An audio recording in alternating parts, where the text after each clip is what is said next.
vanish, often quietly, right under everyone's nose. It's not always these big dramatic heights you see in movies. Exactly. Sometimes it's through something that seems pretty routine, like payroll.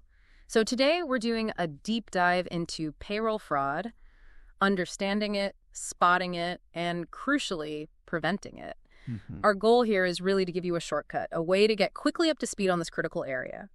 We're pulling the key insights from a really detailed expert checklist. Right. You'll get practical takeaways, maybe even a few aha moments, whether you're managing a team yourself or just curious about how organizations protect themselves. And this isn't just abstract theory. The source we're drawing from today is, as you said, a very practical checklist. Yeah. It comes straight from the world of fraud examination. Okay. Specifically, this version was prepared by Yazan Abu-Ghosh, who's a certified fraud examiner working with EasyPathUni.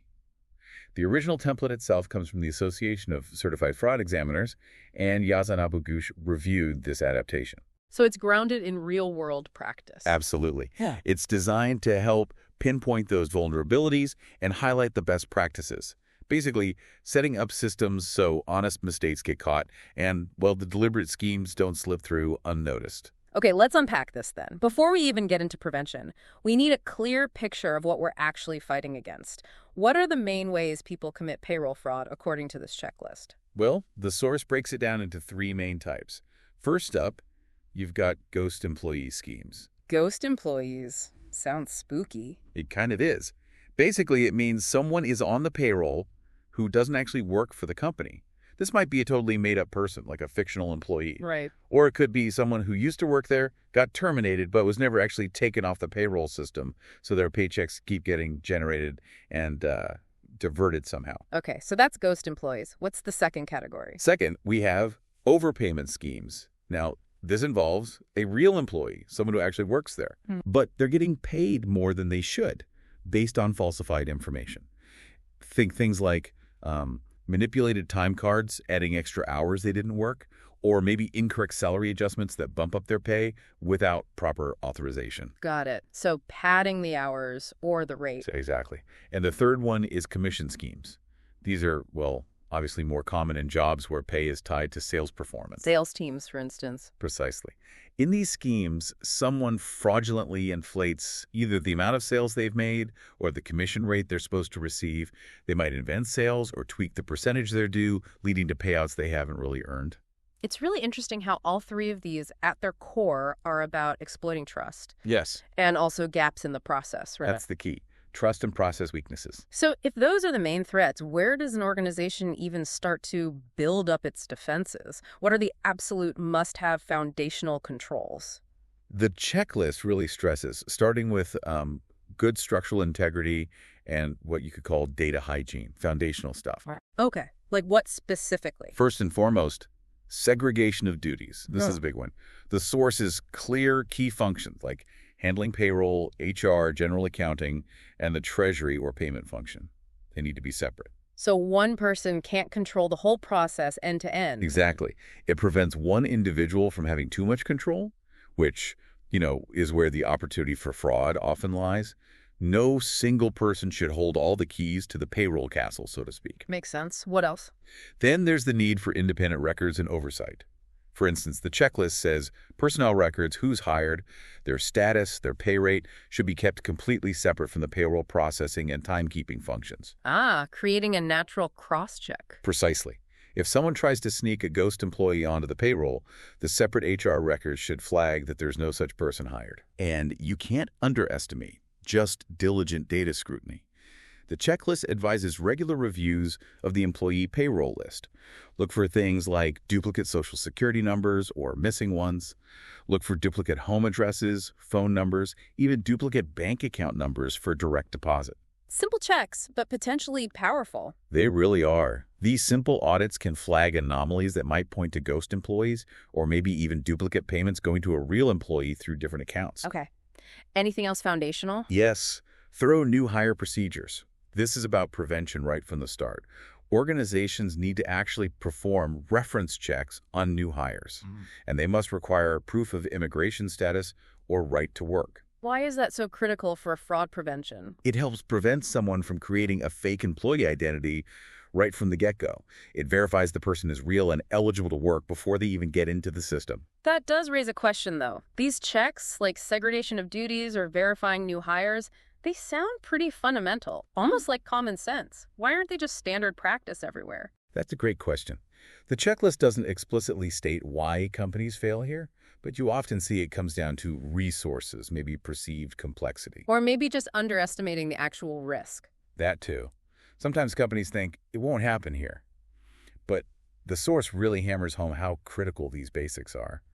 It's about designing systems that catch not just deliberate fraud, but also make it harder for honest mistakes to snowball into bigger problems. Okay, so we've laid the groundwork with those core controls. Now let's get into the nitty-gritty of paying people correctly for the work they actually do.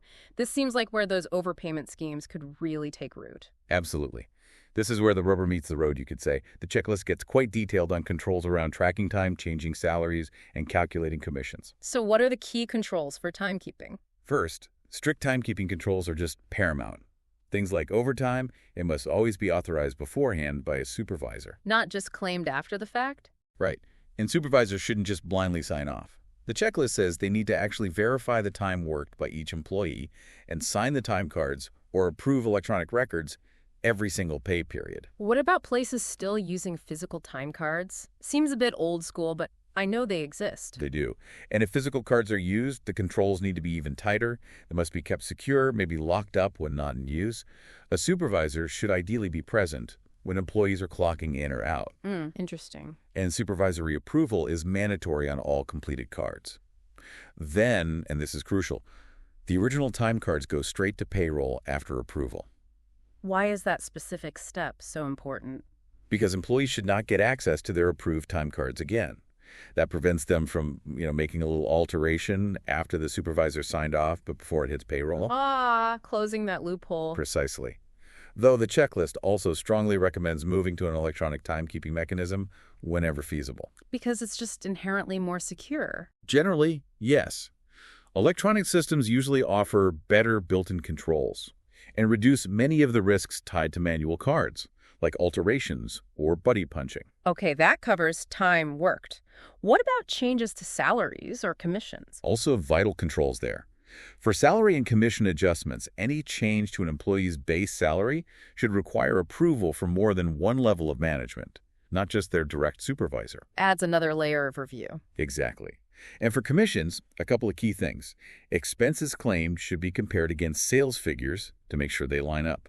And importantly, the actual calculation of sales commissions should be done by someone outside the sales department. For impartiality. Yes. It prevents the salesperson or even the sales manager from potentially inflating the numbers in their own favor. Wow, it really does sound like a lot of individual steps. It can seem that way. But you can see how each one is there for a reason, closing off a specific way someone might try to game the system. It's about building that robust process that doesn't just rely on trusting everyone. That's the essence of internal control. Okay, so we've talked prevention. But no system is perfect. The source material also provides tools for detecting fraud if it does happen. So, let's put on our detective hats. What are the key warning signs, the red flags, and the proactive steps organizations should take? Right. This shifts the focus from building walls to actively looking for cracks. It's a vigilance mindset. A major area is investigating anomalies in employee data. Like the duplicates we mentioned earlier. Yes, actively investigate duplicate employee names, addresses, those government ID numbers, and bank accounts. But also look deeper. Scrutinize employees who, weirdly, lack common payroll deductions like taxes or insurance. Why is that a red flag? Well, a ghost employee might be set up without those deductions to maximize the fraudulent payout, or simply because the fraudster didn't bother with those details. And critically, any employee who doesn't have a personnel file in HR, that needs immediate investigation. No file often means no real person. Makes sense. What's another big detection area? Scrutiny of overtime. High overtime is a classic area for fraud. The checklist says to investigate things like, is it always the same employee working tons of overtime in a department? Or does one specific person just have excessive overtime compared to everyone else? Or maybe you see consistently high overtime claims from multiple employees, but they all report to the same supervisor. Suggest maybe the supervisor is in on it or is too lenient. Could be. Even overtime approved by a supervisor from a completely different department should raise eyebrows and be reviewed. Why would they approve it? Good point. What else should investigators look for? Regular payroll to personnel reconciliation. This isn't just a one-time check. Payroll records should be periodically compared against HR records, specifically looking for terminations to make sure people are removed promptly.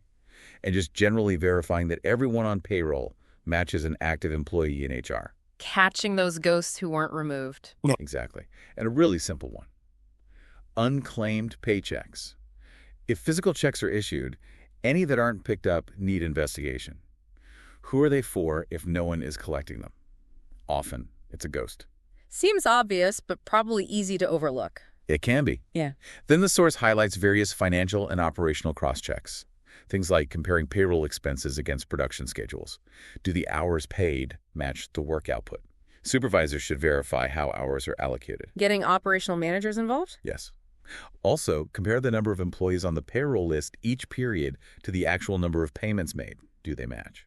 Perform trend analysis. Are payroll costs suddenly spiking compared to budget or prior years without a clear reason? Looking for those unexplained jumps. Right. And on the compliance side, make sure the payroll taxes recorded throughout the year actually equal the amounts reported on the official tax form sent to the government. It ensures consistency. Okay, and Finally, look at the payment methods themselves. If you have canceled paper checks, examine them. Look for alterations, weird endorsements. If you use manual time cards, investigate any signs of changes or tampering on those cards. It's about examining the physical evidence, too. This whole detection section feels so crucial. It's not just about having good systems. It's about actively probing them, looking for those potential weak points or signs of trouble. It really is. It's about proactive vigilance, not just waiting for a disaster. It empowers the organization to be its own first line of defense, its own detective force. So to round out our deep dive, let's touch on some of the more administrative and maybe human-focused controls. What are the essential practices for securing the payment process itself and adding extra layers of oversight? Yeah, this brings us to some really practical operational details. First, physical security of documents is just non-negotiable according to the checklist. Meaning locks and keys? Pretty much. Access to blank payroll check stock needs to be restricted, locked up. Same for signature stamps if they're used. Once checks are signed, they need to be kept secure until they're actually distributed. And of course, personnel files should always be kept locked up too. Basic security hygiene. Absolutely. Then there's check integrity. Signing blank payroll checks, strictly forbidden. That's just asking for trouble. Always use pre-numbered checks, and any gaps in the check sequence must be investigated immediately. Where did the missing checks go? Okay. How about securing the actual payment and distribution? Several key things here for secure payment and distribution. The payroll bank account reconciliation, checking the bank statement against the company's records, must be done by someone not involved in preparing, signing, or handing out the checks. Another separation of duties example. Exactly. The checklist also strongly recommends using a positive pay system. This is a service from banks where the company gives the bank a list of all checks issued, and the bank will only honor checks that match that list. It's a powerful anti-fraud tool. Catches unauthorized or altered checks. Right. Also, strongly encourage direct deposit. It minimizes the risks associated with physical checks. And the use of manual, handwritten payroll checks should be really restricted, maybe only for emergencies and with strict controls. And a big one, never distribute payroll in cash.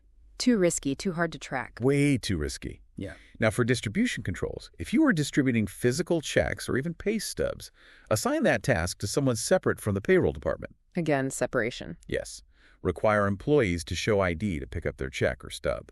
And periodically rotate the person who does the distribution duty. Don't let the same person do it forever. Keeps everyone on their toes. It does. And crucially, employees should never be allowed to pick up a paycheck for a coworker. That's a classic way ghost employee checks get collected. Ah, makes sense. Any final oversight mechanisms? Two really important ones: executive review and mandatory vacations. An executive or at least a high-level manager should personally sign payroll checks or, at the very least, carefully review the payroll register before payments go out. Adds that top-level scrutiny. It does. And mandatory vacations, especially for people in payroll and HR. Why? Because some fraud schemes require the fraudster to be constantly present to manage the deception, cover their tracks. So forcing them to take time off might expose the scheme while they're gone. That's the idea. Someone else steps in and might notice something isn't right. If someone refuses to ever take a vacation, that itself could be a bit of a red flag. It's amazing, really, how many different layers of defense are outlined here, from locking up check stock to making sure people take holidays. It shows the depth of thinking needed. It really underscores that protecting an organization's assets isn't about one silver bullet, but a whole system of checks and balances. Even small vulnerabilities can lead to big problems down the line. Absolutely. So, pulling this all together for you, our listener, what's the main takeaway? This deep dive into payroll fraud really highlights how you need that mix, clear processes, active monitoring, and these layered controls to ensure financial integrity. Yeah, and if you step back and look at the bigger picture, the level of detail in this checklist, it's not just about stopping theft, though that's obviously critical. Right. It's fundamentally about building a system that's robust, that's trustworthy, one that protects the organization, yes, but also protects the employees by ensuring they're paid fairly and accurately, and that the company's resources are used properly. It builds confidence internally and externally. That's a great point. It's about overall organizational health. And it raises an interesting question, doesn't it? Yep. We focus heavily on payroll today because that was our source material. Uh-huh. But so many of these core principles, segregation of duties, independent verification, scrutinizing data, looking for those anomalies, they're pretty universal, aren't they? They absolutely are. You could apply them to purchasing, expense reports, inventory, almost anywhere money or assets are involved. Which brings us to our final provocative thought for you. We've seen how many checks and balances are needed just for something as routine as payroll. So where else in an organization, maybe your organization, or even in your own life might seemingly small gaps exist? Gaps that could potentially lead to unexpected risks or losses. What other areas could benefit from this kind of detailed scrutiny? And maybe even, how could you apply some of these principles of vigilance and cross-checking to managing your own personal finances? Something to think about.